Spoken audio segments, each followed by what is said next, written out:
Hello and welcome, I'm your Code Monkey. In this lecture, we're going to learn about Nullable. This is a special built-in type that lets you make any type nullable, even value types like int and bool. Okay, so in a previous lecture, we already learned the difference between value types and reference types. How reference types, like for example a class, they can be set to either null or an instance of that class, but on value types like an int, you cannot set it to null. So over here we can define a player field and set it to null. This works. But if we define an int, nope, this one does not work. Here we have an error.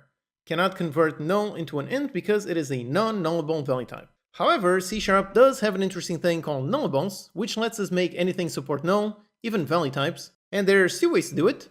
One is very simple. We just add a question mark to the end of the type. Just like this, yep, this one is now a nullable, and now we do not have the error, we can now set it to null. This works with any type, so here we can make a nullable int, we can make a bool nullable. This works. We can also define some kind of struct, define some struct, and over here, if we just have the struct cannot be null, but if we make nullable, yep, that does work. So we can really make anything support null by adding the little question mark, by making it into a nullable. Now this can be really useful if the variable is only used in certain scenarios. Like for example, let's say we had the player and this was some kind of strategy game. So this would be some kind of player unit. And inside you would have an int for some kind of attack damage that the player could deal. And we could define some kind of value if we wanted the player to actually deal some damage. Or alternatively, we could define it as null if we wanted the player to not be able to deal damage. Like let's say they have no weapon equipped. Setting it to null makes more sense than defining the attack damage as either 0 or -1. That makes it a little bit confusing that this specifically means no attack damage, whereas null makes it much more straightforward.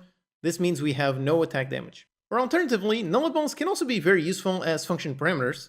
So for example, let's say we have some kind of setup function. We use this to set up our player. And in here we can receive an int for the starting health. And if we do it like this, then this one is a mandatory parameter. If we wanted the player to keep whatever health was set in the prefab itself, meaning if we did not want to override it with any kind of starting health, if so, we can just define it as nullable and then default it to null. Again, that would make a lot more sense as opposed to making a normal int defaulting to 0 and then having to remember that, okay, if the health is 0, that means do not override what is on the prefab.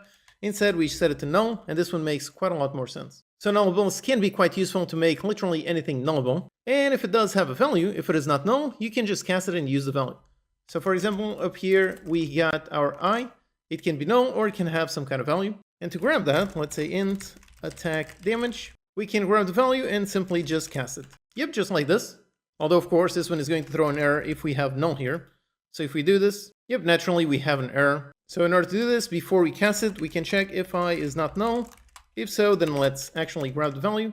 And if it is null, then don't do that. Alternatively, instead of checking it against null itself, if so, we can go inside this one. And inside we have this really interesting property called hasValue. This one, like name implies, is going to be true if a value has been set and false if it's null. So we can check if it has a value. If so, then let's cast it onto our value. Or alternatively, we can also do something instead of doing a cast. So instead of a cast, we can go inside and we can grab direct value. And this one is going to be of whatever type it is the type that we made nullable. So yep, just like this, no need to test directly against null, no need to cast it, just like this, everything works. Or yet another alternative, we can go inside our nullable. And inside there's a really nice function called getValue or default, and this will either return the value or some kind of default. So we can use this function that returns a default value. So if we put it something like this, like a 12, let's put a console.writeLine on this. Okay, so let's see what this one returns, considering how this one is null. And of course, it returns 12. So that's how we define nullable and how we interact with it. But like I said, there are two ways to do it. This is just one, adding the little question mark. And the other one is to much more explicitly use the Nullable class. So there's a class called Nullable, just like this. It takes in a generic parameter, so we can do nullable of int just like this. And if that's it, everything else works exactly the same way.